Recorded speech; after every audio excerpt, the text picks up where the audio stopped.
آسنه پیچیات که اموالا بکن دا برنامه ما دست ببکی ونتف دا سر سرا سر چاوارات بلا جوشا وکیم نبا جبو هف سروکن همو پارتین کردستانه چپکا که خورد جوشا که مزن بلا تلیلی دایی که وی قاده بهاجه نوانو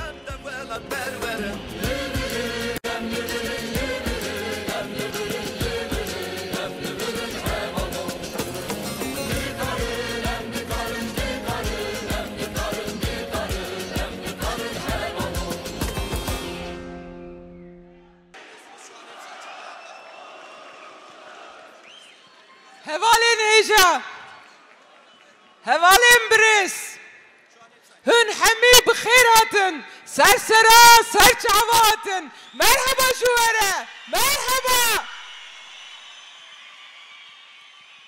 از لسر ناوی پارتیا خواه و لسر ناوی دیوان وحمیا برزداری سلاف دکم ایرو جول مرگه حتى مغلى جي مغلى حتى آمده جي آمده حتى أرزرمي قرسي آقري هن قلق ري دور بزحمت هاتن هم بسرسرا هاتن هر هبن هر بجين مرحبا جوارا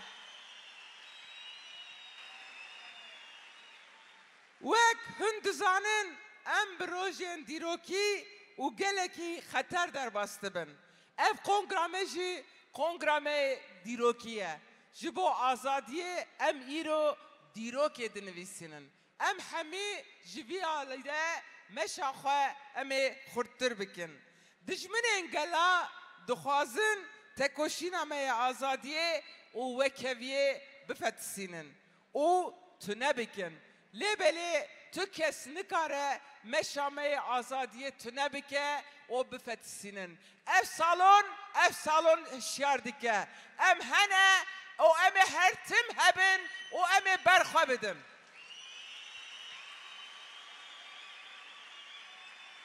ام هیز و باوریا خواه جدیروکا خواه و جبرخودانا دستینن و ام تکوشینا خواه حیا داویه ده بردوام دکم لوی داری وقتا که من دست بکر جبو زندانا درشمه و هات سمان ام لوی داری جی گلتان قشانق حتی فیگن یکسک دا ام سبات تونجل سلاتین دمیرتاش همی حوالن ما ایکو ده زندان دنه ام سلاوی خواه جوی داری حتی ادیرنه حتی قاندرا و حتی سینجان دمشینن ایرو حوالن ما بصدا بحزارا جبوکو و مشا آزادیه ده برخواد ده و سر ناوی گل دخبته گل بخوشی ایرو بزندانا دخوازه بیتون نکرن لیبلی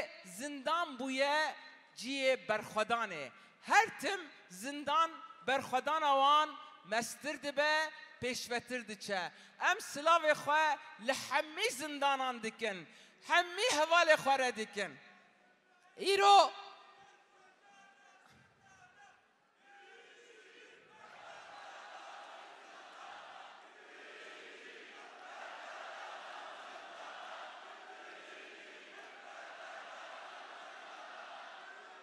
زندانك دنجي هيا لقراوة إمرالي قراوة إمرالي دبيجن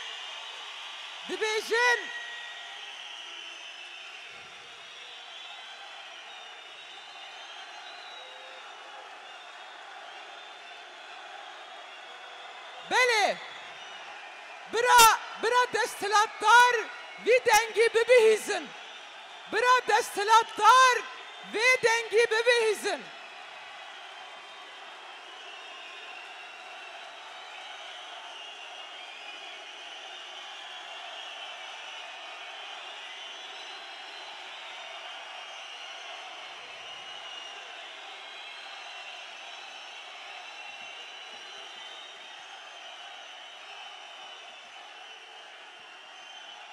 هر هبن هر بجين برز اجالان ایرو دبن تجرید دیا اف برخودان اوه تجریده بشکنینه امه تجریده بشکنین امه ویدره آزاد بکن اوه دریه گراوا امرالیه او گلوکه ام بوی گلی بخواه باورن ام یک دنگ ایرو وکو به سالون رجی حتا اشکره کرن ام دویجن جی تجریده رنا و جی آزادیه را اره امه به هفره تجریده بشکنین حوالنو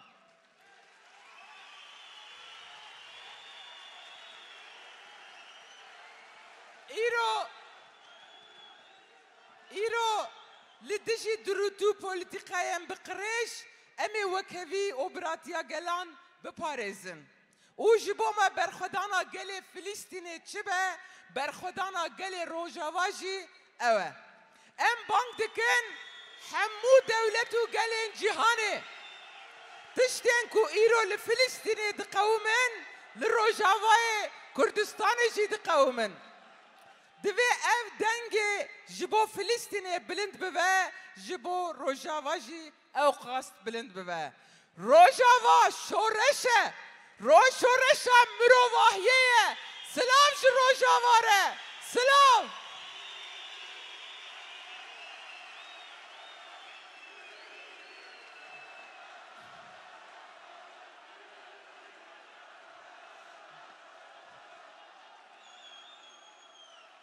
دستلاتدارن وی ولاتی دخوازن دنگ ما و رنگ ما جهول راکن جبر وی که هر روز اپراسیونا پیکتینن و تن لوان روزان داویه چه بو سدان به حوال مهاتن بنجعف کرن و گرتن ام کنگره خواه دبن وان شرط و مرجان ده مرج دجوار ده پیکتینن لیبلی دستلاتدار تشته کو جبیر دکن ام اشکره او زلال دبیشن دیروکا me و کمن شوپیا me شاهدا me مل همبر ظلم و زورداریه یک جاره سر خو نتواندیه او ام ناتوینن سر ما نایتواندن برا ویجی باش بزانبن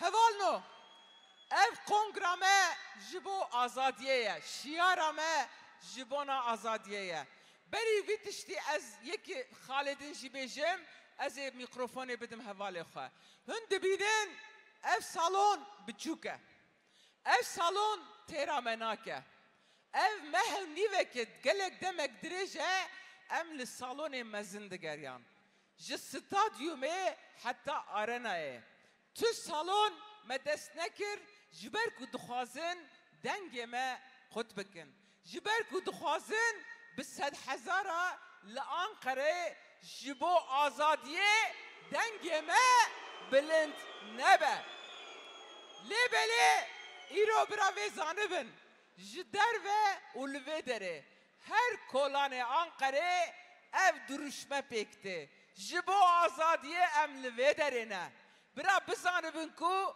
او چقو سالون بچوک بدن ما برا بدن ما چقو دستلات دار ظلم خوا زیده بکه او برخودانا ما زیده تر بوه او تکوشینا ما زیده تر بوه داویده از دخوازم وی بیجن جبو آزادیه ام لسرخانه جبو آزادیه ام بهیزن جبو آزادیه ام بخوا باوره ام بخوا باورن جبو آزادیه ام دمشن حوالنو سرکفتن جوره سرکفتن جمره ریاوه و ریامه وکریبه هر بشی جوره هر بشی جهبونا وره گلکی سپاس سپاس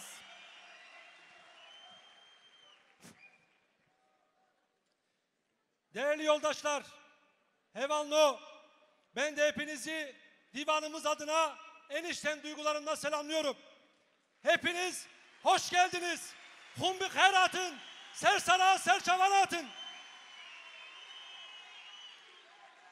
Özgürlük için yeniden diyerek tekrar bir aradayız.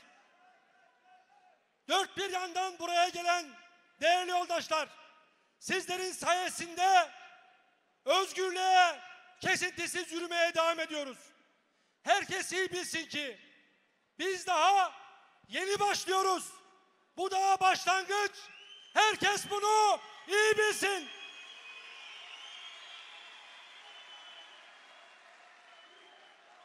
Fabrikalarda, tarlalarda, hayatın her anında, zindanlarda direnen yoldaşlarımızdan aldığımız güçle bir aradayız.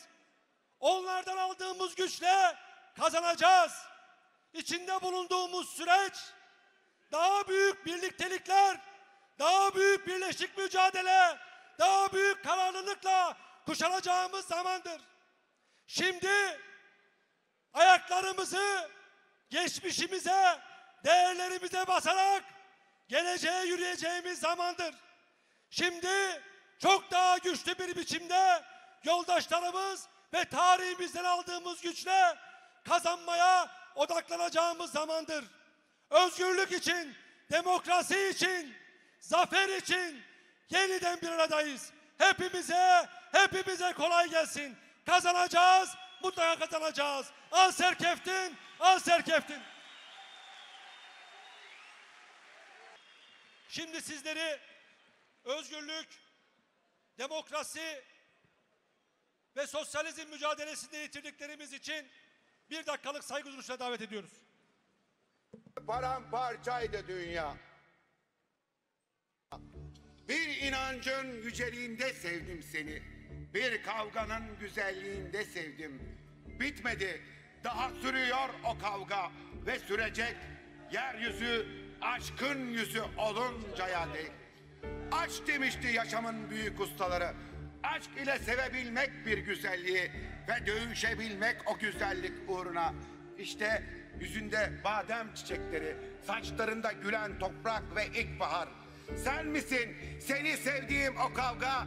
Sen o kavganın güzelliği misin yoksa? 1000 kez kırdılar körpe dallarımızı, 1000 kez budadılar. İşte yine sevinçteyiz, yine çiçekte. 1000 kez korkuya boğdular zamanı, 1000 kez ölümlediler. İşte yine doğumlardayız, yine sevinçte. Bitmedi, daha sürüyor o kavga ve sürecek. Yeryüzü aşkın yüzü oluncaya dek.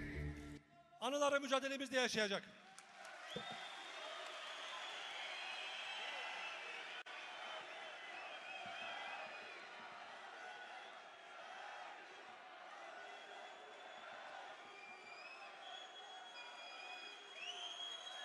Çok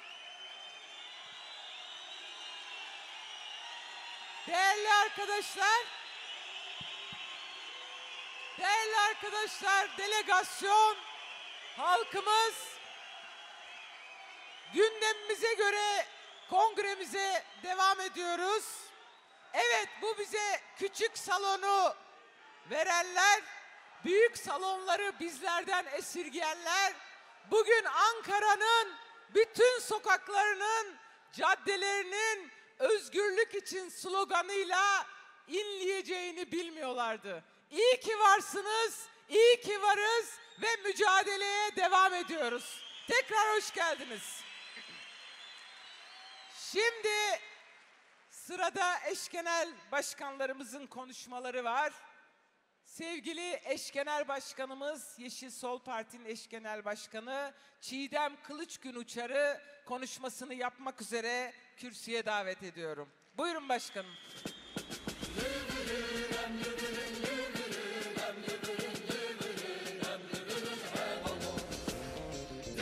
Evet, diğer eş genel sözcümüz İbrahim Akın'ı önce kürsüye davet ediyoruz. Buyurun.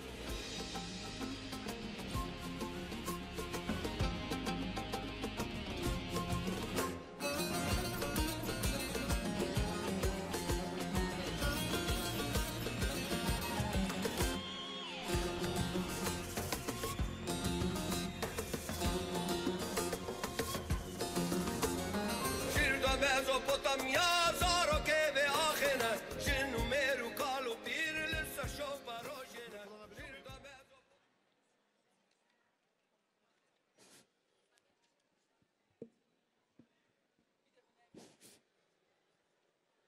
Evet. Sevgili dostlar, değerli misafirlerimiz, dünyanın birçok yerinden buraya gelen ve aynı zamanda ülkemizin dört bir tarafından değerli konuklarımız, değerli halklarımız ve sevgili yol arkadaşlarım, hoş geldiniz.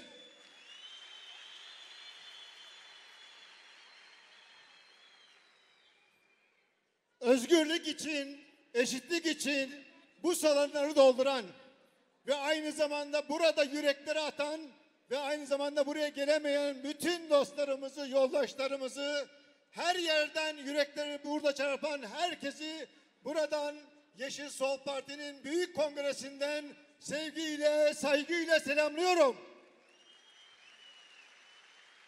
Zor bir dönemden geçiyoruz. Bu kongremizi büyük engelleri aşarak geldik. Ve yoldaşlarımız, arkadaşlarımız, dostlarımız bütün engellemelere rağmen buraya geldiler ve burada nasıl bir mücadele içerisinden geldiğimizi herkese gösterdiler. Evet, kürsüden Meral Vekilim söyledi. Bütün engellere rağmen buraya gelen dostlarımızı tekrar yürekten kucaklıyorum. Gelemeyenlere selamlarımı söylüyorum. Sevgili dostlar, evet, bu süreç içerisinde özellikle son 15 gün içerisinde demokratik siyasete yönelik yapılan her türlü saldırı, gözaltılar, tutuklamalar artık kabul edilemez bir duruma gelmiştir. Ve buradan bunu yapanlara, bu saray rejimine, otoriter faşizan rejime bir kez daha söylüyorum. Bizi engelleyemezsiniz. Arkadaşlarımızı gözaltına alabilirsiniz, tutuklayabilirsiniz. Yıllardan bu yana yaptığınız her şeyi devam edebilirsiniz ama bizi engelleyemezsiniz. Bu süreç içerisinde İzmir İl Eş Başkanlarımızdan Berna Çelik ve Çınar Altın gözaltına alındı. Buradan onlara onurlu duruşları, dik duruşları, mücadeleleriyle gösterdikleri tutumdan dolayı yürekten selamlıyorum.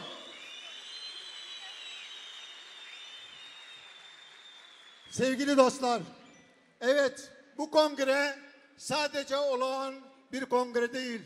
Olağanüstü koşullarda yaşanmış, aynı zamanda bir sürecin değerlendirilmesi ve aynı zamanda bir dönemin yeni bir sayfanın açılması bakımından bir devir teslim töreni aynı zamanda. Biz olağanüstü koşullarda Birleşik mücadelemizin temsilcisi, yaklaşık 11 yıl önce kurulan ve bugün 15 Ekim tarihinde kurulan HDP'ye dönük her türlü operasyonları engelleyerek onun her türlü engellemesini ortadan kaldırmak için mücadele ederek Mayıs seçimlerine dönük bir çalışma içerisindeydik. Ancak biliyorsunuz kumpas davasıyla, engellemelerle ve seçimlerde son anda bizi siyasetsiz bırakmaya çalışmalarının önüne geçmek için Yeşil Sol Parti tarihsel bir misyon üstlendi ve seçimlere Yeşil Sol Parti ile girmiş olduk.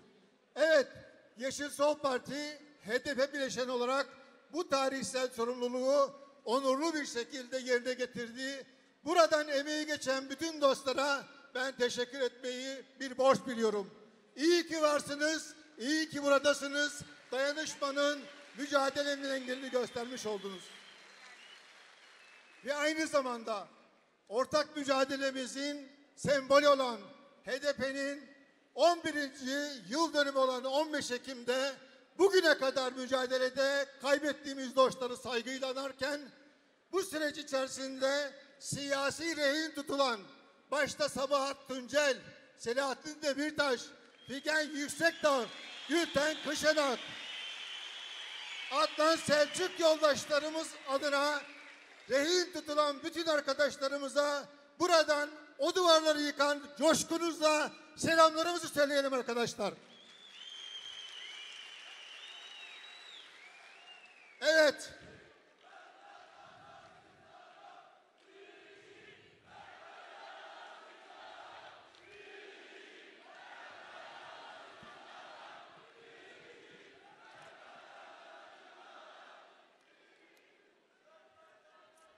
Evet yoldaşlar, bugün tarihi bir kongre yaşıyoruz.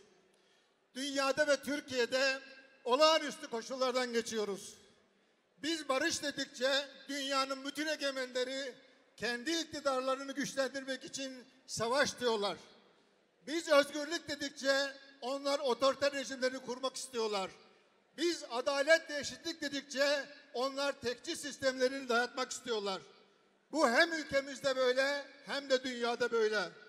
Son zamanlarda Afrika'da, Orta Doğu'da, Kafkaslar'da ve dünyanın birçok yerinde sürdürülen vesayet savaşları artık bir üçüncü paylaşım savaşına doğru hızla gidiyor.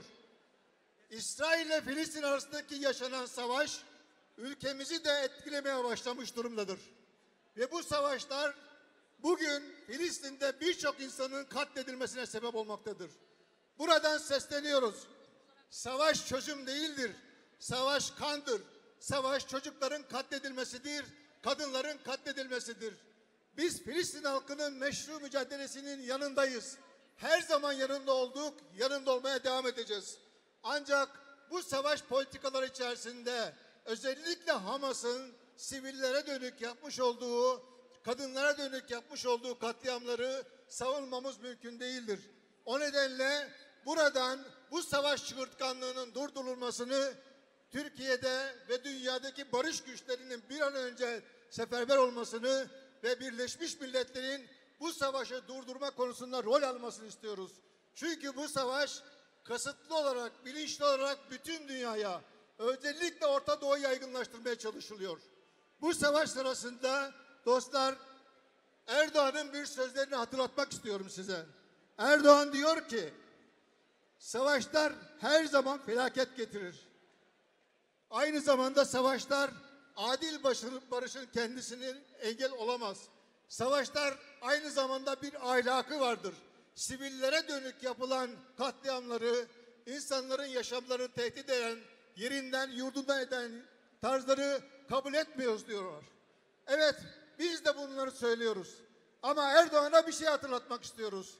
İkiyüzlülükten vazgeçin. Filistin'deki halkların katledilmesine itiraz etmek doğrudur. Ancak Orta Doğu'da yıllardan bu yana yürüttüğünüz, Irak'ta, Suriye'de, Rojava'ya yürüttüğünüz her türlü sarıların benzerini sizler yapıyorsunuz. Buradan ikiyüzlülüğünüzü açıkça ilan ediyoruz ki sizler Orta Doğu'da, Filistin'de, aynı zamanda Rojava'daki yapılan katliamlara karşı gösterdiğiniz tutum sahte bir tutumdur. İkiyüzlü bir tutumdur. 15 gündür şu anda Suriye'de, Rojava'da yaptığınız katliamların hesabını verin. Kendi savunma bakanınızın ifadesiyle Rojava'daki elektriği, suyu, yeraltı kanallarını katlettiniz ve insanları öldürdünüz, siviller orada. Buradan bunu durdurmanızı ve açıkça bu meselede ikiyüzlülüğünü ortadan kaldırmanızı istiyoruz. Sevgili dostlar, evet, tarihi bir kongre yaşıyoruz dedik. Ben kongremizin sürecinin bir özetini yapmak istiyorum.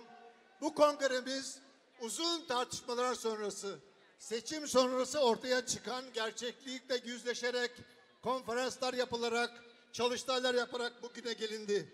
Ve bugün oradan aldığımız güçle, aldığımız kararlarla yolumuza, yeni bir yolculuğa devam ediyoruz.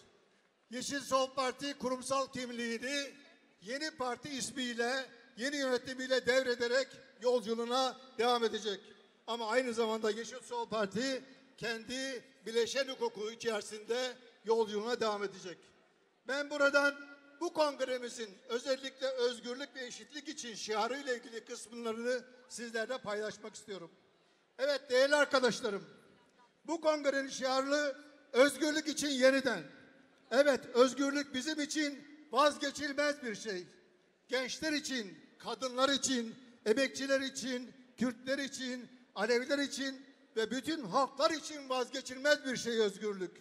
Ne var ki özgürlük kolay bir şey değil, kolay kazanılmıyor. Örgütlü olmak, mücadele etmek, bir araya gelmek, dayanışma içinde olmak gerekiyor. Sadece kendimizi örgütlemek yetmiyor. Aynı zamanda bütün toplumsal mücadele alanlarında halkımızla birlikte mücadele etmek gerekiyor. Bu kongrenin önümüzde koyduğu görev budur yoldaşlar. Önce kendimizi, partimizi örgütleyeceğiz. Sonra kongremizle birlikte halkı, gençleri, emekçileri, ekoloji mücadelesi yürütenleri ve bütün toplumsal mücadele içerisindeki ötekilerin birlikteliğini sağlayacağız. Ve bu tarihsel buluşmayı sağladığımızda almış olduğumuz kararları yerine getirme sorumluluğunu yerine getirmiş olacağız. Ve bu tarihsel görev hepimizin önündedir.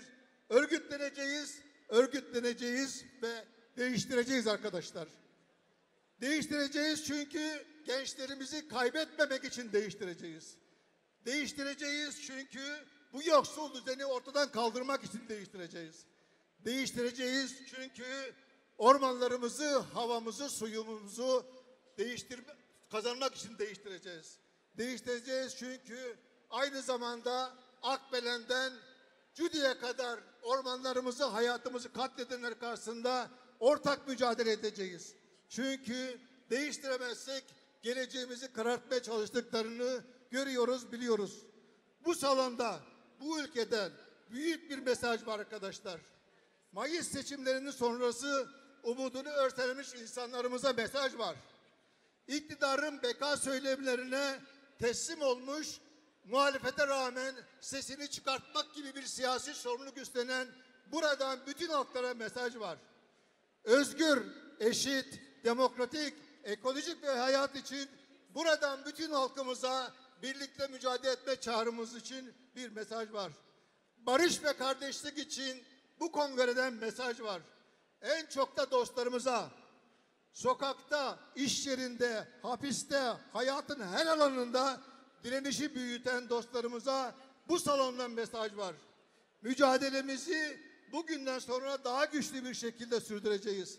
Haramilerin saltanatını yıkıp bu düzeni değiştireceğiz. Haramilerin saltanatını yıkmadan, bu düzeni değiştirmeden vazgeçmeyeceğiz. Mutlaka değiştireceğiz, birlikte değiştireceğiz. An sevk ettin, an sevk ettin. Hoşça kalın, dostça kalın, mücadele içinde kalın.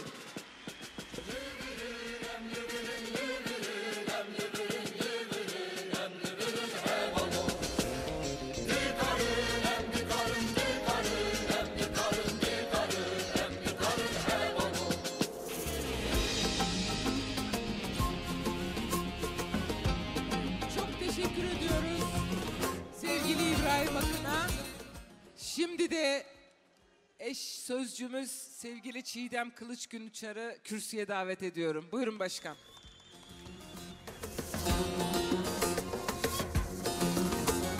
Şirda Mezopotamya Zaroke ve Ahene Jinu Meru Kalu Bir Lissa Şopa Rojene Şirda Mezopotamya Zaroke ve Ahene Jinu Meru Kalu Bir Lissa Şopa Rojene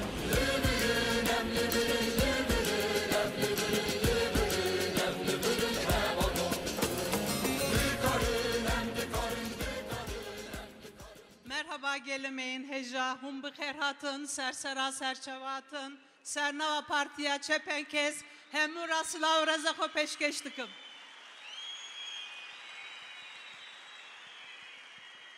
Ma bixer sarumav delal, ma bixer ceniye khoser, ma bixer cencima, sıma kherame, serçmanime, sersarimame, sernava partiya çepekevi, hemura Slav Reza Ruslan. Partiya çepe gevi Necdi Özü ser, çiye derin kert, ma rexistin vrast, ma veçin taysre, kar kert, ma vatki rama dergo, barma grano, ama şikimi na bara hoteng bikme. Jü mirasede,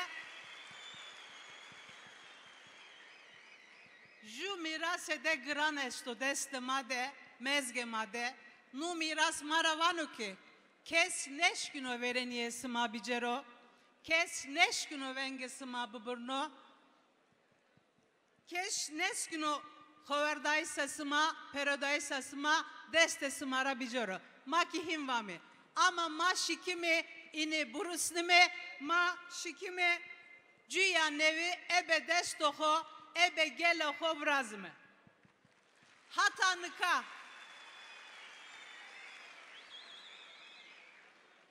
hatanıka na paradise emege kam esto kam kar vrasto vazemeki Hızır inu bisevekno kemer megno linganinara.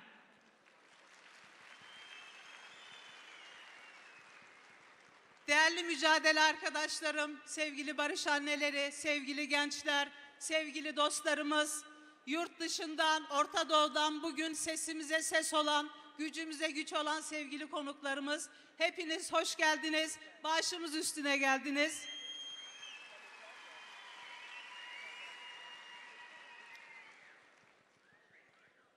Bir miras devraldık. Bu mirası Yeşil Sol Parti ile yol yürüyüşünü devam ettirdik. Bugün de her birinizin emeğiyle, her birinizin katkısıyla, yeni partimizle, yeni eş başkanlarımızla ve yeni yönetimimizle bu yolu büyütmeye ve bu yolu Kürt halkı başta olmak üzere demokrasi mücadelesine ses olan kadınların, gençlerin, emekçilerin, demokrasi mücadelesine inanan ve güç veren herkesin partisi yapmak üzere yola çıktık. Var mısınız partimizi güçlendirmeye, güç katmaya?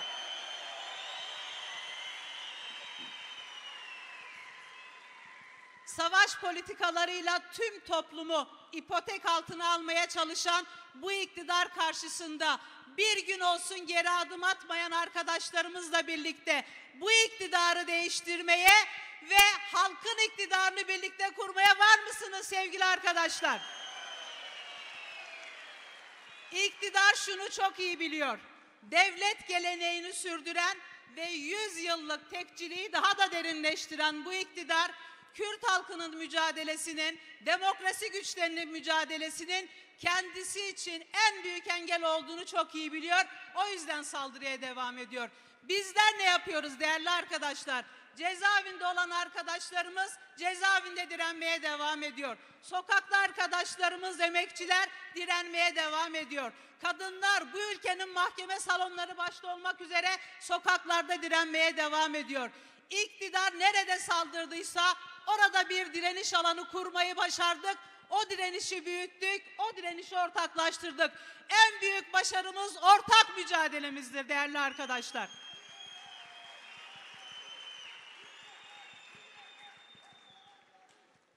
Sevgili arkadaşlar, bir yandan da teşekkür konuşması yapmamız gerekiyor. Bugüne kadar bu mücadeleye emek veren bütün arkadaşlarıma, Yeşil Sol Parti'de birlikte hareket ettiğimiz, Halkların Demokratik Partisi'nde birlikte hareket ettiğimiz bütün yol arkadaşlarıma, mücadele arkadaşlarıma sonsuz teşekkürler ediyorum.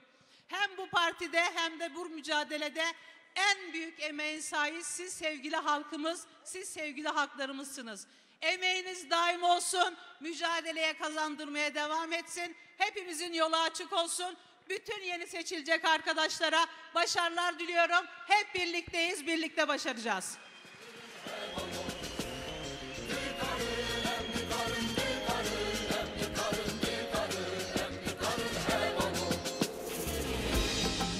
Çok teşekkür ediyoruz eş sözcümüz Çiğdem Kılıçgün Uçar'a. Şimdi sırada kısa bir sinevizyon gösterimimiz var. Hepimiz izleyeceğiz. Buyurun.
Değerli delegasyon, sevgili misafirler, şimdi de çok sayıda cezaevinden gelen mesajlar var.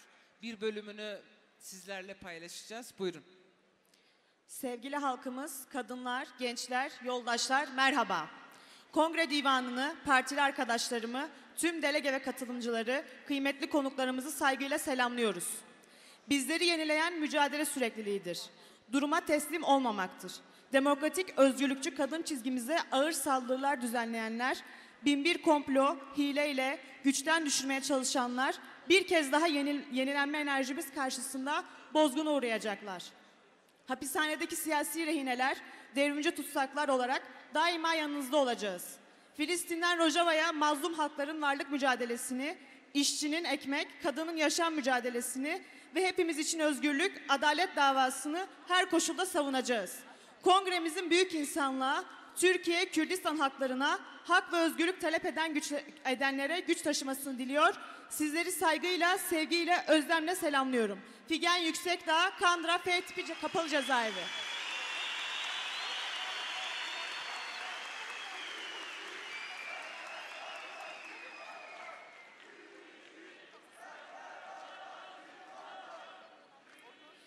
Değerli halklarımız ve sevgili kadınlar, sizleri saygı, sevgi ve özlemle selamlıyor, kongremizin başarılı geçmesini diliyorum. Savaşın, yıkımın, ölümün dört bir yanımızı sardığı bu zorlu süreçte sizler barış umudunu büyütmek, ölümleri durdurmak için amansız bir barış mücadelesi yürütüyorsunuz. Tüm demokratik haklarının fiili olarak ortadan kaldırıldığı, var olan yasal hakların da tehdit altında olduğu, halklarımızın otoriter bir rejime boyun eğmeye zorlandığı bu süreçte sizler her türlü bedeli göze alarak özgürlük taleplerini yükseltiyorsunuz. Sarayın, saltanatın ve savaşın tükettiği ekonominin faturası yokluk ve yoksulluk olarak halklarımızın sırtına yüklendiği bu süreçte sizler sömürünün olmadığı, emeğin hakkını aldığı, barışçıl ve onurlu bir yaşam kurmak için mücadele ediyorsunuz. Kadınların şiddet ve ayrımcılığa uğradığı, kadın kazanımlarının bir bir yok edildiği, kadın cinayetlerinin önlenmediği, erkek egemen sistemin dinci, gerici politikalarla tahkim edilmek istendiği bir ortamda siz kadınlar saldırıları püskürtmek için direniyorsunuz. Biz siyasi tutsaklar da kimliğimiz, onurumuz ve siyasal taleplerimizle dimdik ayaktayız. Demir parmaklıklara ve beton demirlere inat, her zaman yüreğimiz, bilincimizle ve direnişimizle sizlerle birlikteyiz. Kadın iradesini ve özgürlük mücadelesini rehin alamadılar, alamazlar. Kongrenin güçlü geçeceğine inanıyor, bu zorlu süreçte görev alacak tüm arkadaşlarımızı şimdiden kutluyor, mücadelede başarılar diliyorum. Bir kez daha sizleri saygıyla selamlıyor, özgürlük umutlarımı direnişinize katıyorum. Gülten Kışanak.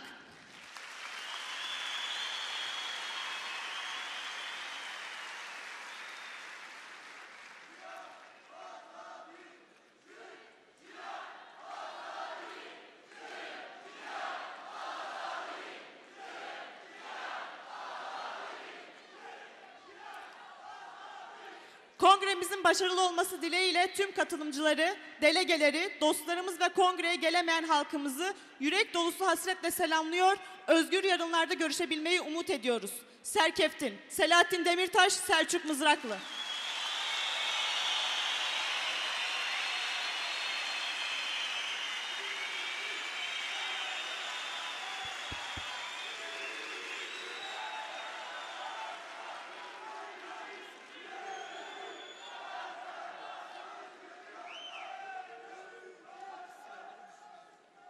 Karanlığı yırtarak aydınlık yarınlar için direnen halkımızı, kadınları, yoldaşlarımızı, kongre delegasyonunu ve kongremize dayanışma için katılan dostlarımızı özgürlük mücadelemizin coşkusuyla, direnişiyle selamlıyoruz.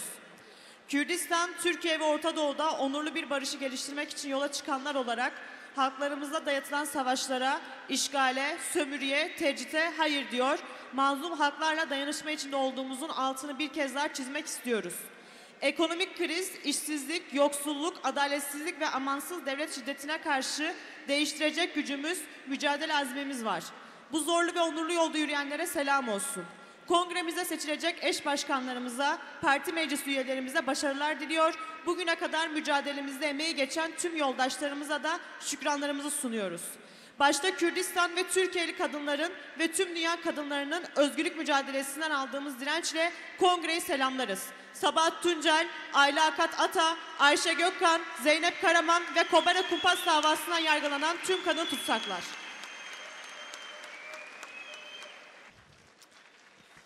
Şimdi kalkmam lazım. Heyecanlı bir madde okuyacağım. Nihayet nefesler tutuldu.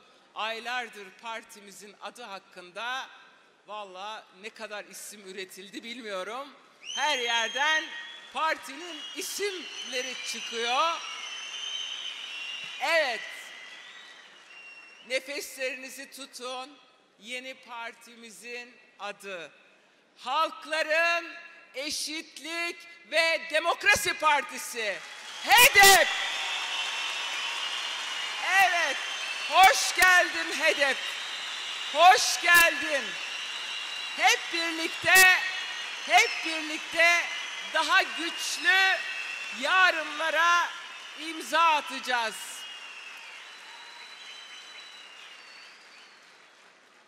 HEDEP. Birkaç kere daha söylemek istiyorum.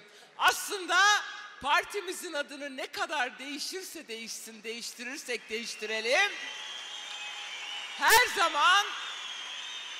zaman özellikle röportajlarda ve toplantılarda bütün partilerimizin adı HEDEP'ti. Şimdi gerçekten HEDEP. Evet, hoş geldin HEDEP. Partinin amblemi hareketli, dinamik çizgisellikle bilge ağaç, güneş ve insan figürleriyle ekoloji, değişim ve dönüşüm tarif edilmiştir. Partinin merkezi Ankara'dadır. Partimiz yeni bir yaşam ve gelecek için demokratik, özgürlükçü, eşitlikçi, adil, ekolojik, toplumsal cinsiyet eşitlikçi ve dayanışmacı bir toplumun kurulması yolunda çoğulcu, katılımcı ve müzakereci bir mücadele anlayışıyla politik sorumluluk üstlenen, evrensel insan haklarını hiçbir ayrımcılığa yer vermeyecek şekilde savunan, doğanın ve tüm canlıların haklarını gözeten, militarizme karşı mücadele eden, emekten ve toplumsal adaletten yana ekolojist, barışçı ve demokratik bir siyasi partidir. Bu hedefler için birlikte mücadele yürüten güçlerin her türden baskı, sömürü ve ayrımcılığı ortadan kaldırmak ve insan onuruna yaraşır bir yaşam kurmak üzere bir araya geldiği partimiz demokratik bir halk iktidarını hedefler. Yolumuz açık olsun değerli arkadaşlar. HEDEP'in yolu açık olsun.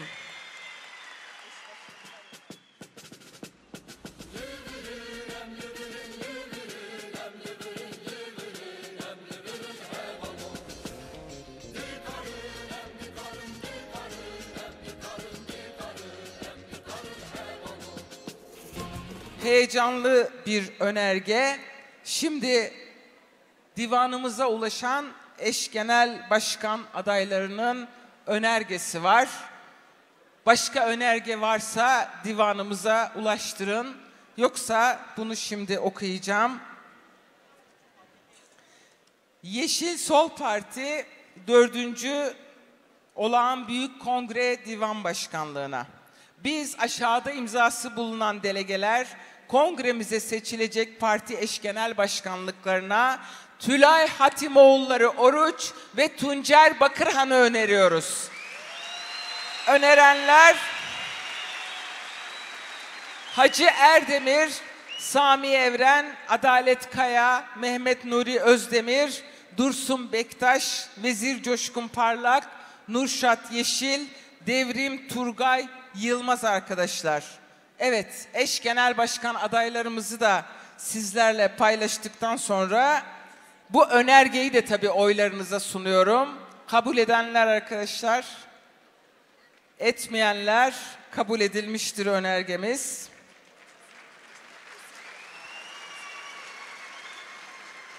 Bu arada ben de heyecanlanmışım. Tüzüğün 1. maddesini oylarınıza sunmayı HEDEP yüzünden unuttum. O kadar heyecanlandım ki. Evet, HEDEP ismini kabul ediyor muyuz? Evet, oy birliğiyle kabul edilmiştir. Şimdi selamlamaya çağırmadan önce eş genel başkan adaylarımızın konuşmaları için kendilerini kürsüye davet edeceğim. Evet, sevgili Tülay Hatimoğulları Oruç, buyurun. Kürsüye davet ediyoruz sizi.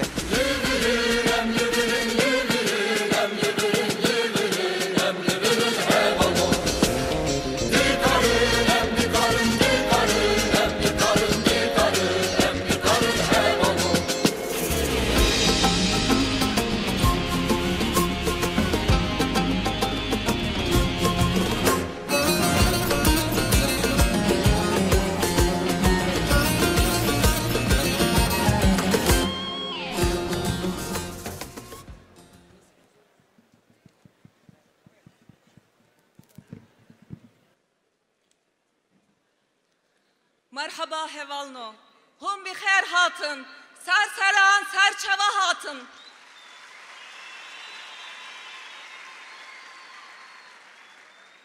Ahlen ve sahlen bikum cemiyen.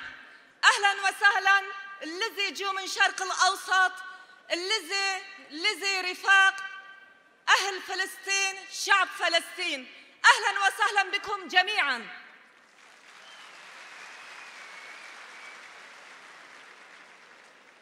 Sayın Divan, değerli partili yoldaşlarım, değerli kurum temsilcileri ve bütün baskılara rağmen, bütün bu otoriter rejimin basını susturduğu dönemde bu ülkenin sesi soluğu olan bütün bedellere rağmen değerli özgün basın emekçileri, sizler de hoş geldiniz, sefalar getirdiniz.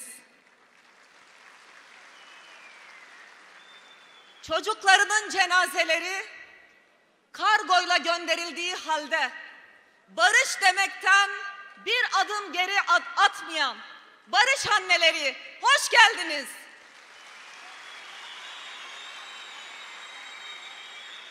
Yıllardır her cumartesi günü bıkmadan, usanmadan çocuklarının kayıplarını aramak için nöbet tutan cumartesi anneleri hoş geldiniz. Selam olsun sizlere. Toplumun bir araya gelerek dipten gelen bir dalgada bir ülkede neler yapılabileceğini gösteren Gezi direnişçileri burada. Onlara da hoş geldiniz diyorum. Selam olsun Gezi direnişine. Bu salon yoğun baskılara rağmen defalarca kapatılmış partilerin tarihini taşıyarak bugüne gelindi. Halkların Demokratik Partisi hakkında açılmış olan kapatma davasının sonucunda elbette şimdi henüz kapanmış değildir partimiz ama tarihte kapanan o kadar çok partimiz oldu ki fakat halkı bu salona gelme konusunda hiç kimse engelleyemedi ve halk yeniden kendi partisini kurdu. Yeni partimiz hepimize hayırlı uğurlu olsun.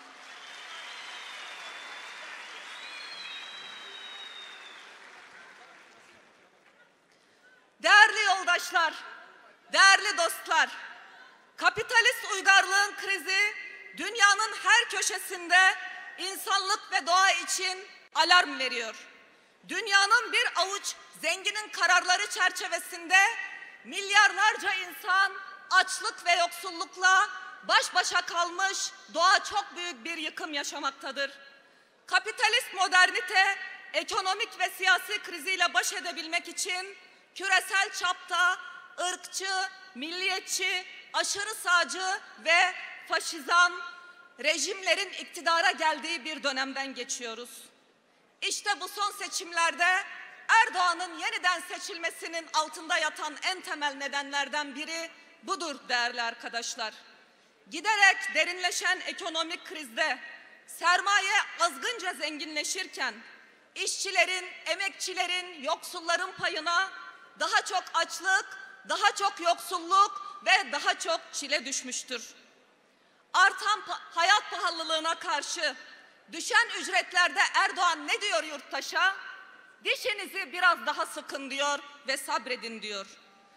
Bizlerin sıkacak dişi kalmadı, sıkacak kemeri kalmadı. bıçak kemiği kesmiyor, bıçak iliklerimize kadar dayanmış durumdadır. Ve Hazreti Muhammed'in bir sözü geliyor aklıma. Komşunuz açken tok yatan bizden değildir. Evet, Karun gibi zenginleşen, yolsuzlukla zenginleşen bu iktidar, bu iktidarın temsilcileri bizden değildir, bu toplumdan hiç değildir.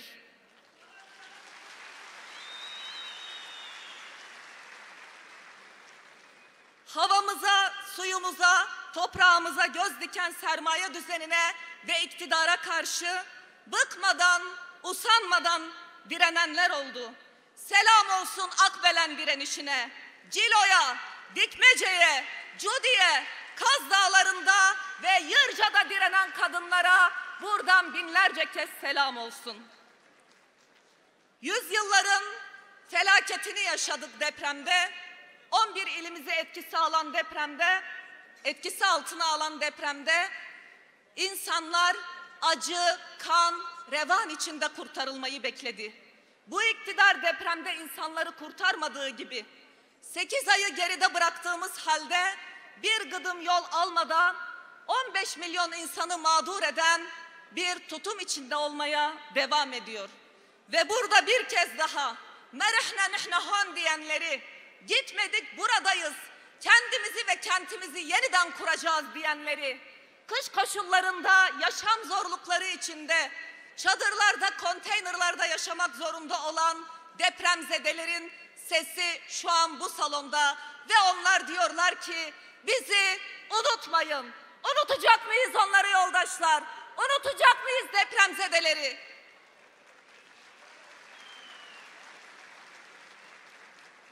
Bu iktidarın felaketi sadece doğada değil. Bu iktidar ülkenin başına gelmiş en büyük felaketlerden birisidir. Türkiye ve Kürdistan açık cezaevine dönüştürülmüş durumda. Cezaevleri ise tam bir işkencehaneye dönmüş durumda. Ve buradan cezaevinde bulunan bütün yoldaşlarımıza ve özellikle hasta tutsaklara sizleri unutmadık, sizler için mücadele etmeye devam edecek, insanca bir dünya ve ülke kurana dek mücadele edeceğimizi bir kere daha ifade ediyoruz.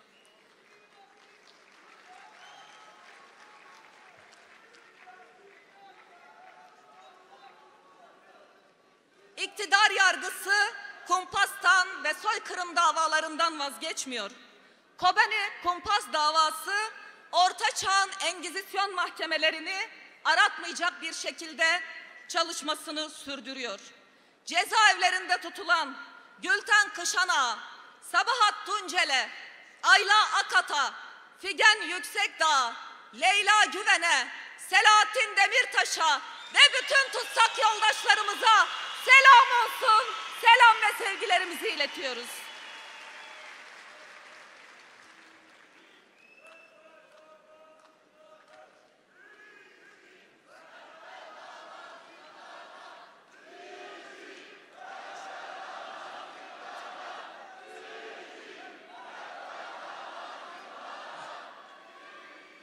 Sevgili genç yoldaşlarım, işsizlik, umutsuzluk, yoksulluk, barınma, eğitimsizlik, bütün bu sorunlar sizlerin kaderi değildir. Daha çok örgütlenmek ve daha çok bunlarla mücadele etmenin tam da zamanıdır. Türkiye ve Kürdistan mücadele tarihinde devrimci, sosyalist, yurtsever gençlik hareketinin öncülük ettiği pırıl pırıl sayfalarla doludur bu tarih. Faşist rejime karşı demokratik ve özgür yarınlar için 21. yüzyılın sosyalizmini devrimci, yurtsever bir ruhla kurmanın tam da zamanıdır. Gençler, umudumuz sizsiniz. Bu partiyi ve mücadeleyi sırtlayacak, yarınları kuracak, özgür yarınları kuracak olan sizlersiniz.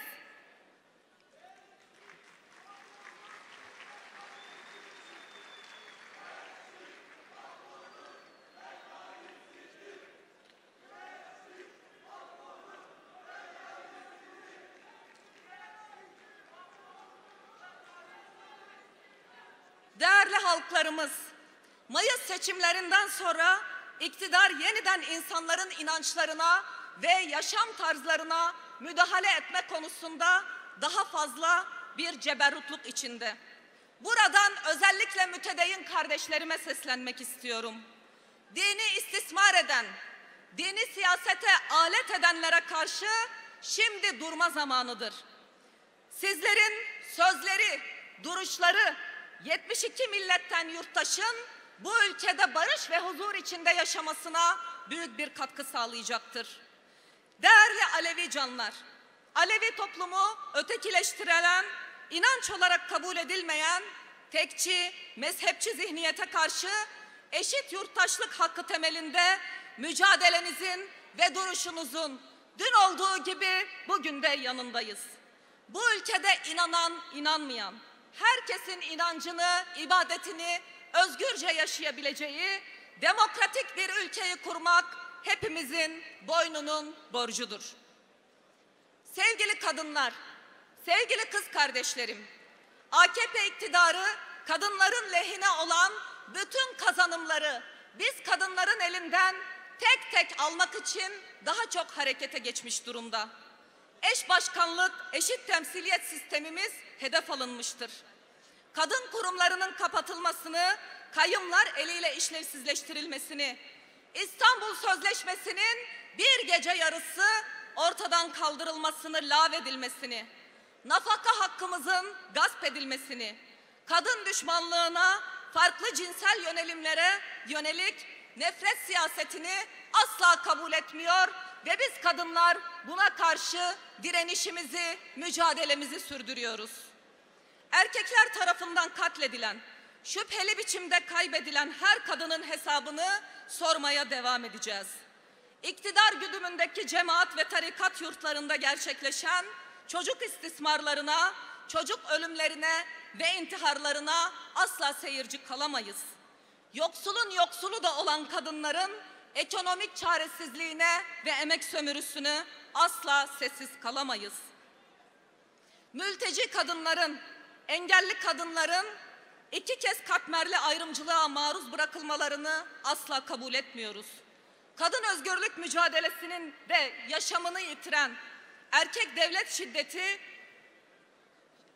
devlet şiddetiyle katledilen, susmadığı ve biat etmediği için cezaevinde olan kız kardeşlerimize, kadın yoldaşlarımıza sözümüz var. Bedenimize, emeğimize ve kimliğimize saldıran bütün erkek egemen zihniyetle mücadele etme sözümüz var.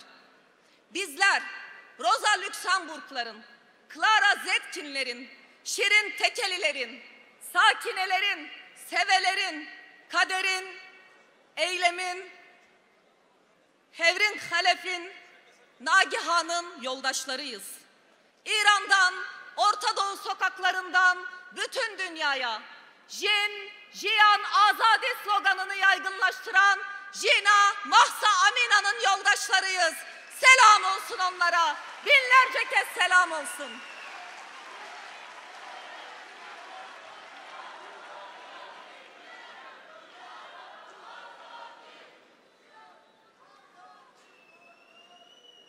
Değerli halkımız, değerli yoldaşlar, Orta Doğu'yu ateş çemberi sarmış.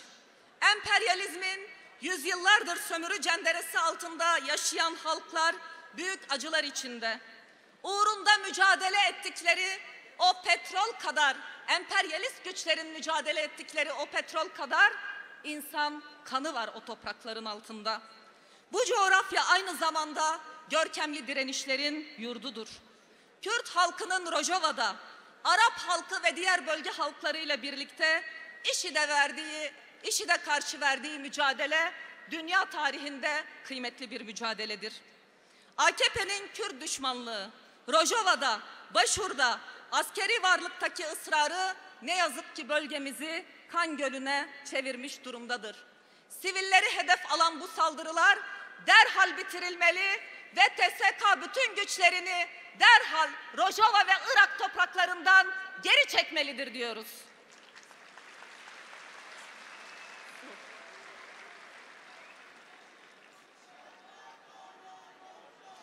On binlerin huzurunda bu kongrede sizlerin huzurunda Arap dünyasına da bir çağrımız var.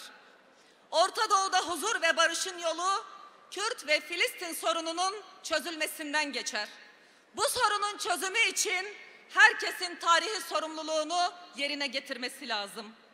Değerli Türkiye halkları, Kürt sorunu sadece Kürtlerin sorunu değil, Arapların da, Türklerin de, Ermenilerin de, bu coğrafyada yaşayan bütün halkların sorunu.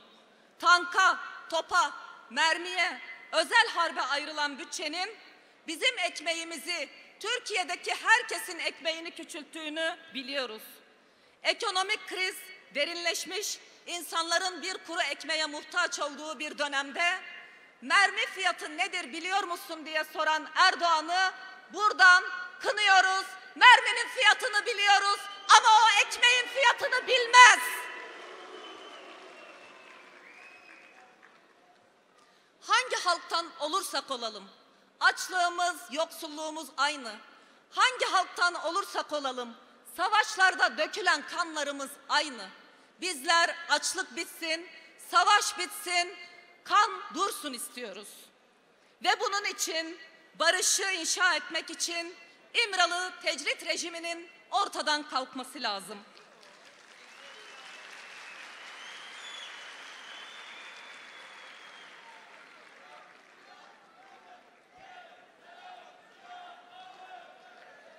Kürt sorununun çözümündeki en büyük engellerden biri tecrit rejimidir. 25 senedir mutlak tecrit altında tutulan, 32 aydır kendisinden hiçbir şekilde haber alınmayan Sayın Öcalan'ın bir an önce özgürlüğüne kavuşması gerekiyor.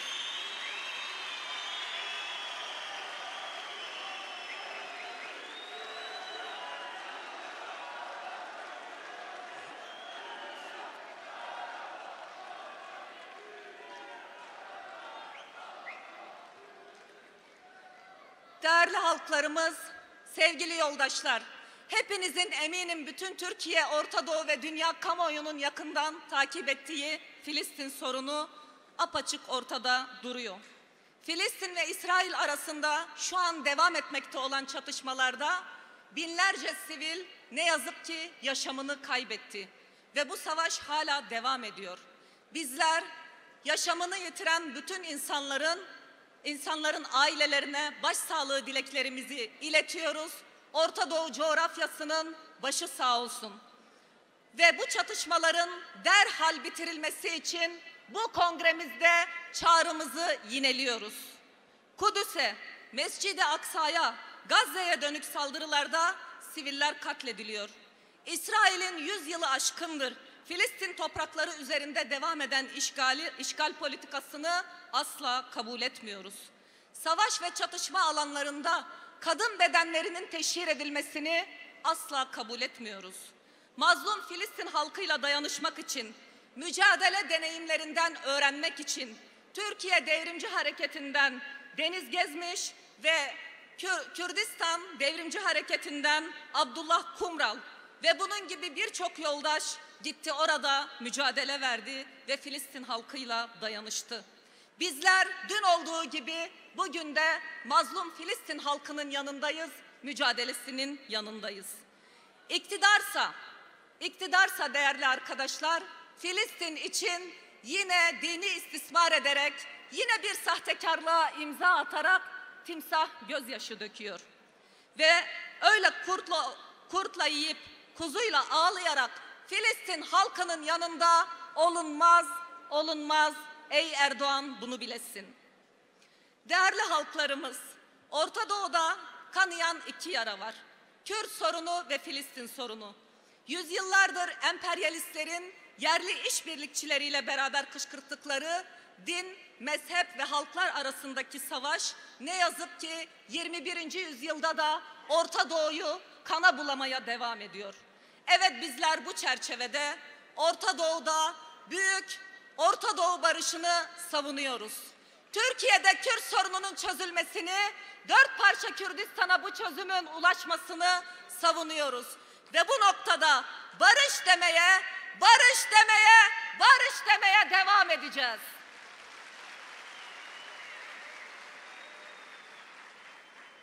Ve bizler biliyoruz ki bu sorunların çözümü Sayın Abdullah Öcalan'ın geliştirmiş olduğu demokratik konfederalizmdir. Barışın inşası bununla mümkündür.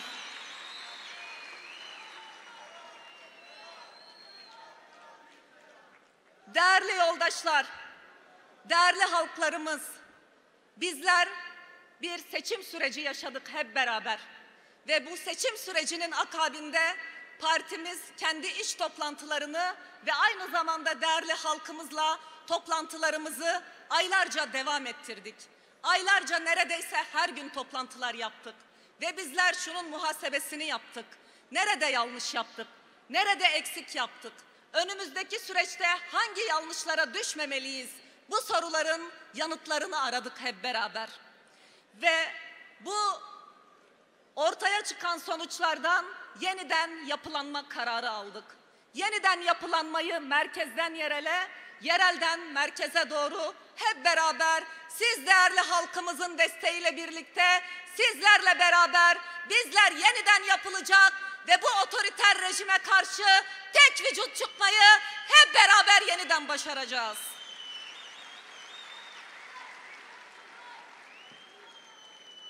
Değerli yol arkadaşlarım, bizler 3. yolun yolcularıyız. Egemen bloklara karşı ezilen ve sömürülen, hak ve adalet, özgürlük, barış ve demokrasi için tarihsel mücadele veren 3. yolun yolcularıyız. Faşist otoriter rejim kendini tahkim ederken mücadeleyi seçimlere ve sandıklara sıkıştıranlara, ana muhalefet partisine de buradan bir çift sözümüz var. Mücadele sandıklara sıkıştırılamaz. Mücadele alanlarda, meydanlarda, mahallelerde, halkın arasında olur. Seçim ve sandık bunun sonucu olur.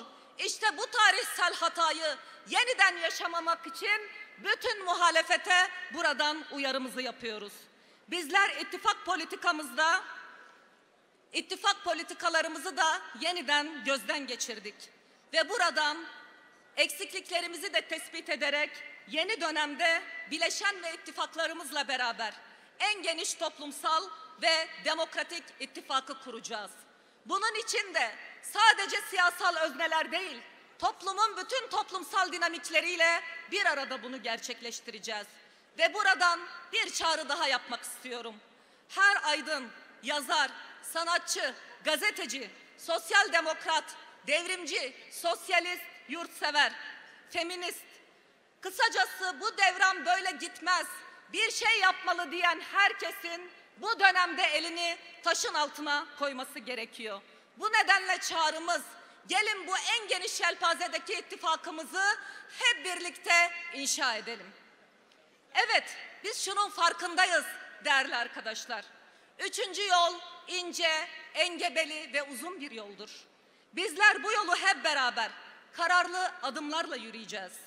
Paradigmamızı umudumuz ve cesaretimizle yoğurarak onu pusulamız haline getireceğiz.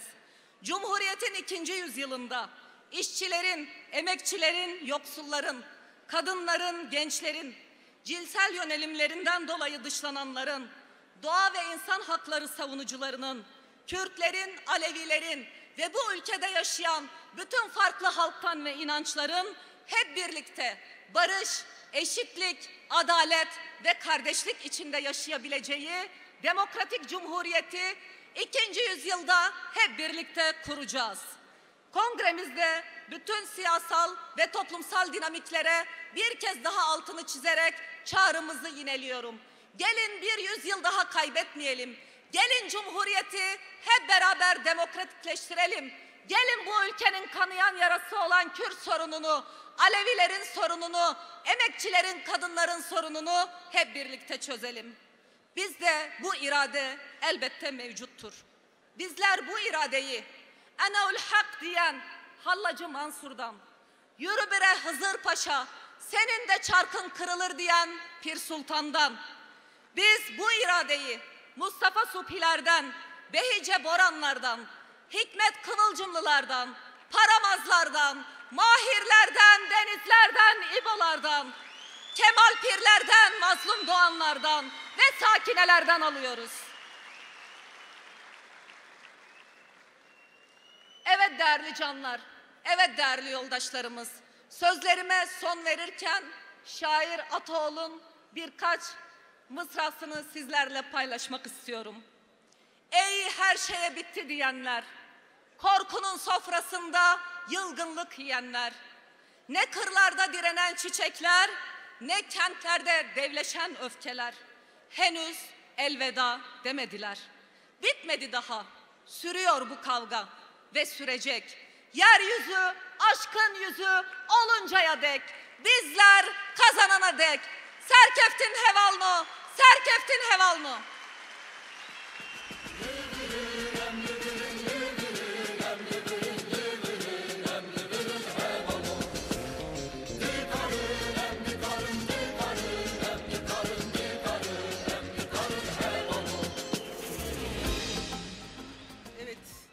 Eş Genel Başkan adayımız sevgili Tülay Hatimoğulları'na çok teşekkür ediyoruz.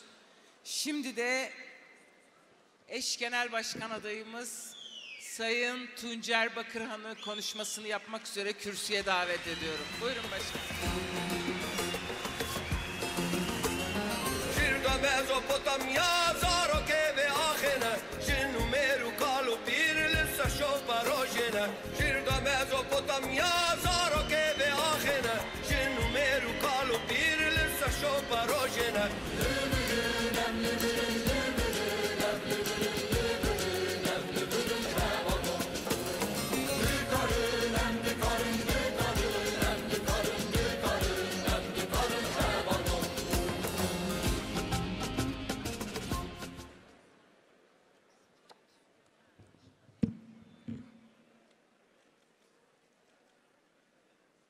Merhaba Hevalno.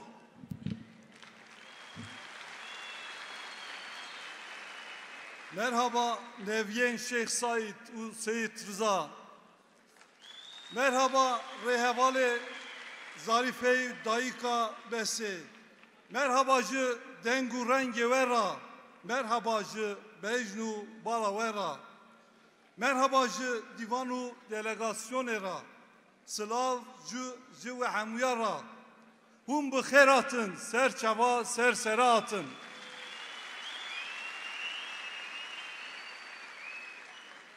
Merhaba değerli yoldaşlarım, mücadele arkadaşlarım. Merhaba değerli konuklarımız, kıymetli basın mensupları.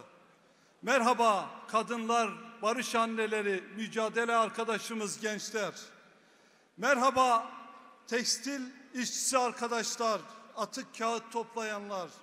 Merhaba mevsimlik tarım işçileri. Merhaba emeğiyle geçinen milyonlar. Merhaba zindanlarda direnenler, hasta tutsaklar, KHK'li yoldaşlar, irade sahibi milyonlar. Merhaba. Merhaba Şengal, merhaba Afrin, merhaba Urmiye, merhaba Halepçe. Merhaba Serhat'tan, Botan'dan, Dersim'den, Ahmet'ten, Toroslardan, Trakya'dan, Karadeniz'de buraya kadar yürüyenler. Hepiniz hoş geldiniz. Hepinizi saygıyla selamlıyorum. Merhaba meşaleleri yakanlar, yola koyulanlar, Orhan Doğanların, Edip Solmazların, Vedat Aydınların, Mehmet Sincarların, Muhsin Meliklerin, Abdülsamet Sakıkların, Sevelerin, Fatmaların, Sakinelerin, Faik Candanların, Deniz Poyraz'ın yoldaşları hoş geldiniz.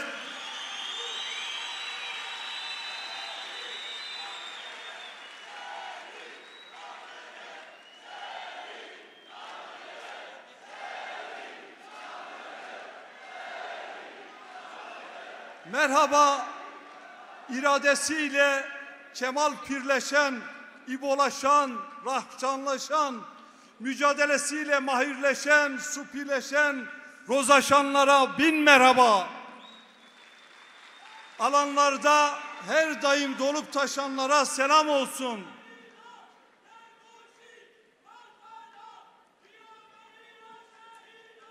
Değerli arkadaşlar, izninizle bir merhabada milletvekili seçildiğim Siirtlere, Bota'nın yiğit evlatlarına hoş geldiniz.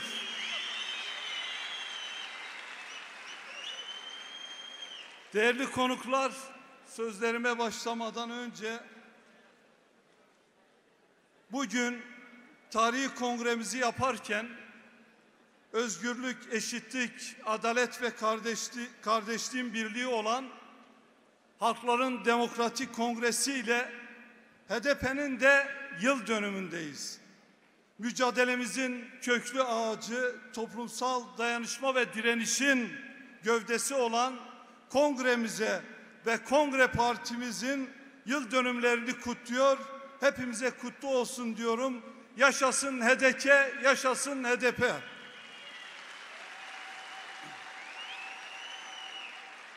Değerli dostlar, yeni bir düzen arayışına giren kapitalist küresel sistem son yılların en derin buhranını yaşıyor. İçinden geçtiğimiz bu süreçte egemen güçler bırakalım çözüm üretmeyi, tüm ağır sorunların kaynağı olmaya devam ediyor. Uzak Asya'dan Ukrayna'ya, Karabağ'dan Afrika'ya, Kolombiya'dan Kürdistan'a ve Filistin'e uzanan kriz ve kaosun eşlik ettiği değişim talepleri dünyanın dört bir yanından yankılanıyor. Diğer yandan aşırı sağın popülist, milliyetçi ve faşist siyaseti ana akım siyasete dönüşüyor. Vekalet savaşları ve işgaller toplumları tehdit etmeye devam ederken halkları topraklarından sürüyorken böylesi bir atmosferde bizler devrimci mücadeleyi, kültür ve ahlakı kapitalist modernitenin insafına bırakmamalıyız. Bölgesel ve yerel düzeyde tarihin hızlandığı bir süreçteyiz ve Orta Doğu küresel dönüşümlerin hassas terazisi olmaya devam ediyor. Orta Doğu hem görkemli direniş ve değişimlerin kalbi hem de zalim diktatörlerin boy gösterdiği topraklardır. Değerli arkadaşlar, bugün devasa bir sorun olan İsrail-Filistin savaşı bütün yakıcılığıyla devam etmektedir. Bilinsin ki sömürgeci, işgalci her anlayışa karşı tavrımız ve duruşumuz nettir ve böyle olmaya devam edecektir. Bir halkın işgale karşı direnişi ne kadar meşru ve gerekli ise bununla ilgili yürütülecek mücadele yöntemi de o kadar önemli ve değerli olduğunu biliyoruz. Bu savaş tüm acımasızlığıyla yaşanırken bunu durdurmak yerine ateşle benzine gitmek açıkçası bu savaştan medet ummaktır. Bu savaşın derinleşmesine destek veren herkes insanlığa karşı suç işlemektedir. Değerli yoldaşlarım, Filistin'de yaşananlar çok tanıdıktır. Hemen yanı başımızda aynı acıları, aynı ölümleri, aynı kayıpları yaşamaya devam etmekteyiz. Türkiye tarafından bombalanan, susuz, elektriksiz bırakılan, camileri yıkılan, yaşam hakkı yok sayılan bir Rojava var.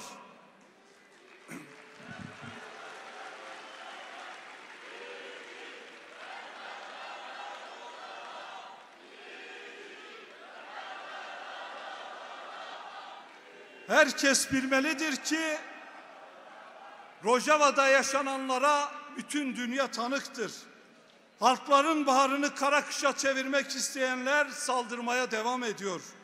Ama insanca bir yaşam için direnenler de mücadeleye devam ediyorlar ve vazgeçmiyorlar.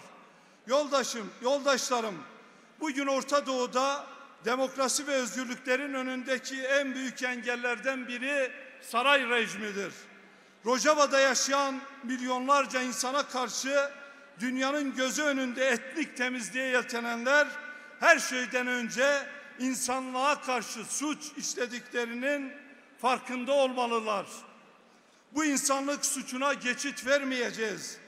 Türk İslam sentezine yaslanarak Filistin'de barış güvercini, Rojava'da savaş makinesi kesilen bu ikiyüzlülüğü herkes görmelidir. Bu ikiyüzlülüğü kınıyoruz.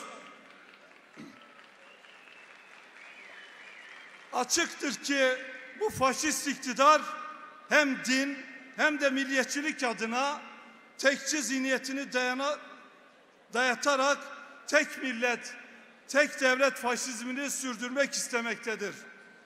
Değerli yoldaşlar, bakın Erdoğan Filistin için ne diyor? Sivil yerleşimlere hedef alan hiçbir saldırıyı doğru bulmuyoruz diyor. Savaşın da bir halakı olduğuna inanıyoruz diyor. Barışın kaybedeni yok diyor. Buradan sesleniyorum. İkiyüzlü siyasetle nereye kadar? Kürtler söz konusu olduğunda çok hızla ağız değiştiren bir rejimle karşı karşıya olduğumuzu bir kez daha tekrar etmek istiyorum. Kürt düşmanlığı sizin asıl politikanızdır. Dürüst değilsiniz, ikiyüzlüsünüz. Rojava demokratik bir yaşam alanıdır. Rojava bir devrim yurdudur. Rojava yeni yaşamın filizlendiği ve bütün dünyaya umut veren bir yaşam toprağıdır.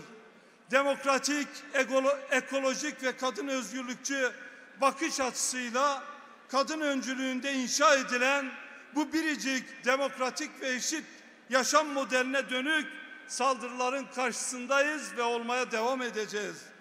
Bu saldırıları derhal durdurun.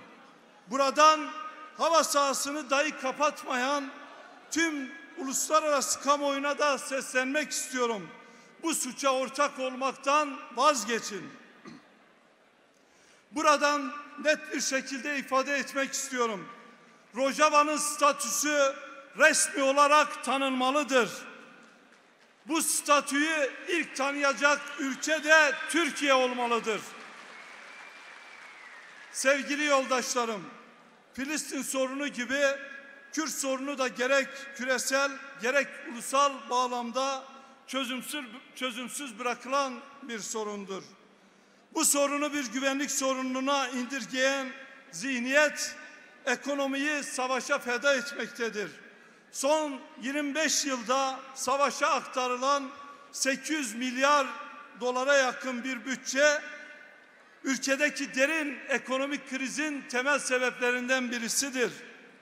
Yaratılan savaş ekonomisiyle ömrünü uzatmak isteyen iktidar, barınma sorununa, enflasyona, derin yoksulluğa, aç çocuklara bir çözüm bulmaktan çok uzaktır. Kaynağı yandaşlara, çetelere aktaran bu iktidar, halkın bütçe hakkına düşmandır. Savaş durmadan bu ekonomik kriz durmayacaktır. Kürtlerin parçalı halinden güç alarak savaşı büyütmek isteyen Türkiye, Kürtlerin ulusal birliği önündeki de en büyük engeldir. Kendine bağımlı işbirlikçiler yaratarak meşrulaştırıyor.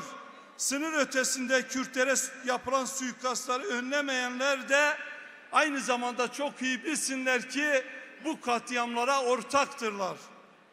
Bu vesileyle Kürt Ulusal Birliği'nin emekçisi Deniz Bülbül ve Jinoloji Araştırma Merkezi üyesi gazeteci Nagihan Akarsel'i de saygıyla selamlıyorum ve anıyorum.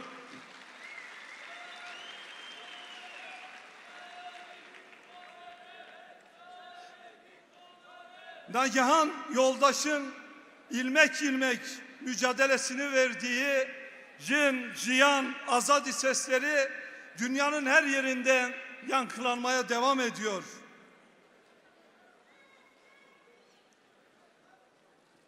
Değerli konuklar, Kürt sorunu nedir diyorlar? Kürt sorunu irade gaspıdır. Kürt sorunu kayyum rejimidir. Siyaset hakkını engellemektir. Kürtçenin yasaklanmasıdır. Ekolojik tahribattır. Binlerce siyasetçinin, sevgili Gülten Kışanağ'ın, Sabahat Tuncel'in, Ayla Akad'ın, Figen Yüksekdağ'ın, Leyla Güven'in, Selahattin Demirtaş'ın, Günay Kubilay'ın, Nazmi Gürler'in rehin tutulmasıdır. Kürtlerin mülksüzleştirilmesidir. Yoksulluğun Kürtleştirilmesidir. Kürtlerin mezarsız bırakılmasıdır. Yas hakkının elinden alınmasıdır. Kürt sorunu Kürtlerin statüsüz bırakılmasıdır. Bu sorunun demokratik bir çözüm yolu var. Bu sorunun bir çözüm muhatabı da var. O muhatap Sayın Abdullah Öcalan'dır.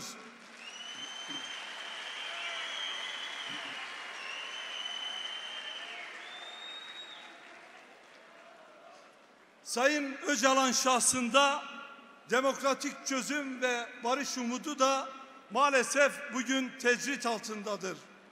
İmralı'da mutlak bir tecrit vardır. Bu tecritin en önemli sebebi İmralı'nın Kürt sorununun demokratik çözümündeki ısrarıdır. Tecrit hukukun sıfır noktasıdır. Tecrit Kürt sorunundaki inkarın en uç noktasıdır. Özel bir hukukun, özel bir rejimin ve özel yasaların işletildiği İmralı cezaevindeki tecrit 3 yıldır devam etmektedir. Dünyadan yüzlerce avukat ve kurum başvuru yapıyor. Tüm dünya tecrit var diye haykırırken iktidar bunu inkar ediyor. Tecrit Türkiye'deki demokrasi güçleri açısından da bir turnusol kağıdı görevi görecektir. Tecride karşı durmak, demokrasinin yanında durmak demektir. Çözümden ve barıştan yana olan her demokrat, her sosyalist, her muhalif, her feminist, herkesin öncelikli olarak tecrite karşı mücadele etme sorumluluğu vardır. Tecrit rejimi sonlandırılmadan Türkiye'nin gerçek anlamda bir demokrasiye kavuşması mümkün değildir. Bunun için Sayın Öcalan'ın rolünü oynayacağı koşulların yaratılması gerekmektedir. Çözüm sürecinin başlatılması ve ilerletilmesinde gösterdiği çabaya ve aldığı yapıcı role hepimiz birlikte şahidiz. Buradan tüm kamuoyuna sesleniyoruz. Tecrit ile Türkiye halklarının barış hakkı gasp edilmektedir. Artık buna dur diyoruz. Sayın Öcalan'ın fiziki özgürlüğü sağlanmalıdır. Azadici bu Öcalan, azadici bu Öcalan.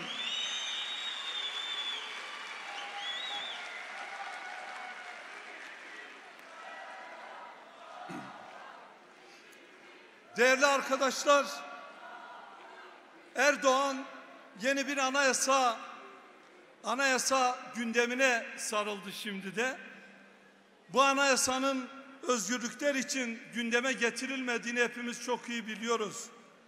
Siyasi partileri kapatan, kayyum rejimi ile halkın iradesini gasp eden, ahimi tanımayan, İstanbul Sözleşmesi'ni bir gecede iptal eden, emekçilerin grev hakkını yasaklayan, Gezi direnişçilerini rehin alan, demokratik siyaset arayışına kumpas kurup hukuku ayaklar altına alan, cumartesi annelerini her hafta gözaltına alan bu iktidar sivil anayasa yapacakmış. Nemre bira bahar vere diyor bizim Kürtler. Beli, nemre bira bahar vere. Demokratik bir anayasa ancak demokratik uzlaşıyı esas alan ve evrensel hukuku kabul eden bir anlayışla yapılabilir. Evet, biz de yeni bir anayasa istiyoruz. Bu ülkenin Kürtleri, Alevileri, işçileri, kadınları, gençleri de yeni bir anayasa talep ediyor. Ancak bizler ülkenin ezilenleri olarak gerçekten eşitlikçi, gerçekten demokratik ve gerçekten sivil bir anayasa istiyoruz. Ülkede başta Kürt sorunu olmak üzere bütün sorunları gideren bir anayasa yapmaya hazır olduğumuzu belirtmek istiyorum. Özgürlük için yeniden toplumun tüm kesimlerinin dahil olacağı ve kendini ifade edeceği demokratik anayasa hareketini buradan başlattığımızı belirtmek istiyorum. Değerli yol arkadaşlarım, önümüzde çok önemli virajlar var. Zorlu bir sürece girdik. Bunun farkındayız. Yerel yönetimler seçimleri geliyor. bazı şeyleri net olarak ifade etmek gerekiyor. Evet, kayyumlarla iradesi gasp edilen bütün belediyelerimizi tekrar geri alacağız. Bu seçimde sadece kayyum atanan belediyeleri değil, Türkiye'nin bütün bölgelerinden de belediyeler alacağımızı ve kazanacağımızı bir kez daha buradan sizlere iletmek istiyorum. Mayıs seçimlerinden sonra bütün kurullarımızla birlikte yeniden güçlü bir çalışmaya başladık. Bu dönemin stratejisini belirlemek üzere aylardır toplantılar alıyoruz. Siz değerli halkımızla, halklarımızla, emekçilerle buluşmaya devam ediyoruz. Yol haritamızı oluşturmaya çalışıyoruz. Önümüzdeki dönem yol haritamızı da siz değerli halkımızla ve kamuoyuyla paylaşacağımızı da buradan belirtmek istiyorum. Değerli halklar, değerli emekçiler, dönem halklarla ittifak dönemidir. Seçim hesaplarına sıkışmayan, siyasi partilerle sınırlı kalmayan, nerede direniş varsa orada olan, nerede zulüm varsa karşısında duran demokratik toplumsal ittifaklar zamanıdır. Bizim çizgimiz ne iktidarın sömürü düzeni ne de restorasyoncu çizgidir. Biz bu ülkeye baharı getirecek üçüncü yolu sunmaya ve örmeye devam edeceğiz. Değerli arkadaşlar, değerli yoldaşlar, saygıdeğer misafirler, bu salona gelene kadar büyük emekler verildi, büyük bedeller ödendi. Yüreği değişim ve özgürlükten yana atan herkesin büyük çabasıyla bugün buradayız. Kongre salonunu zılgıt, slogan ve alkışlarıyla inleten siz değerli halkımızın bu coşkusu bunun en iyi göstergesidir. Şimdi çabamızı, yürüyüşümüzü zaferle ve özgürlüklerle taşlandırma zamanıdır. Özgürlük için yeniden diyoruz. Umudu ve mücadeleyi büyütmek isteyen gelecek biziz diyen herkesi bu görkemli yürüyüşe, büyük mücadeleye davet ediyoruz. Bizler fikriyatımıza güveniyoruz. Bizler bu geleneğin emekçilerine inanıyoruz. Bizler büyük bedellerle bırakılan bu mirasın ardıllarıyız. Çünkü bu miras 7'den 70'e direnenlerin mirasıdır. Pusulamız jiyan azadidir. Rotamız özgürlük, irademiz eşitliktir. Jinami'nin saç teli bize emanet. Kobani'de yaşamı öğren, çocukların gülüşü bize emanet. Şırnak'ta barış bekleyen annenin hayali bize emanet. Hatay'da demokrasi bekleyen yurttaşın isteği de bize emanettir. Biz bu ülkenin barış ve demokrasi umuduyuz. Onurlu ve eşit yaşamı inşa edecek güç biziz, bizleriz.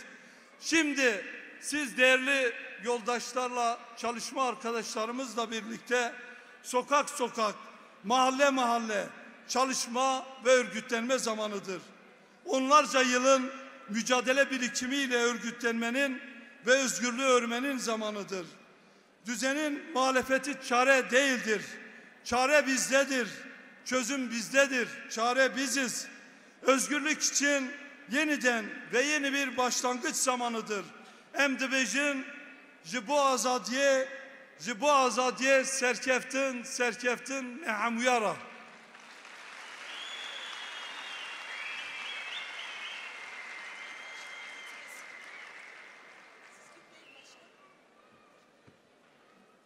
Çok teşekkür ediyoruz. Eş Genel Başkan adayımız sevgili Tuncer Bakıran'a. Evet, salonda coşkuyu görmek isteriz doğrusu. Bu kadar yol geldiniz, bu kadar emek verdiniz. Evet, zılgıtlarımızla Jibo Azadiye yeniden sloganıyla hedef yoluna devam ediyor. Şimdi önceki dönem eş genel başkanlarımız sevgili Pervin Buldan ve Mithat Sancar'ı, Yeşil Sol Parti eş sözcüleri Çiğdem Kılıçgümüşer ve İbrahim Akın'ı ve eş genel başkan adayımız, HDP'nin eş genel başkan adayı Tülay Hatimoğulları'nı sahneye davet ediyoruz.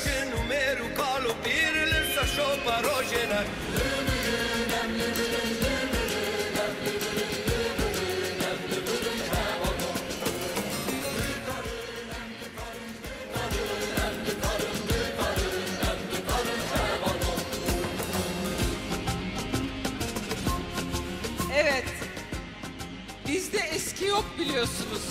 Başkanlar da çoktur. Bütün başkanlarımız salonu selamlayacaklar. İyi ki varsınız, iyi ki bir aradayız. Alunete uzman hemu jibo meyekin Bivane mirovahi jidoze venagerin Alunete uzman hemu jibo meyekin Bivane mirovahi jidoze venagerin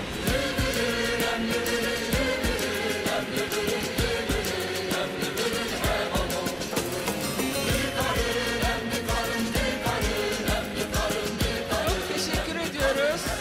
Hoş geldiniz, sefalar getirdiniz.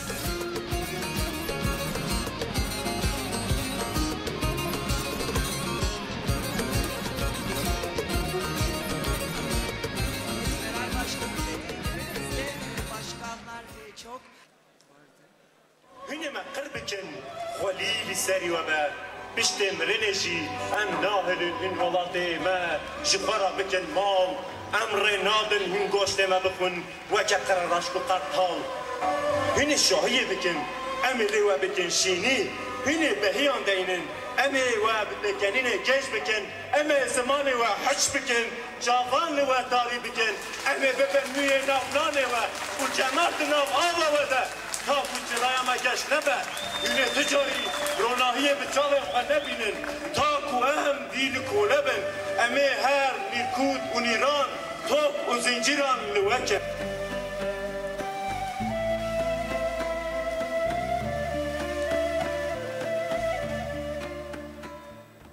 Hepinize bütün divan adına ayrı ayrı teşekkür ediyoruz.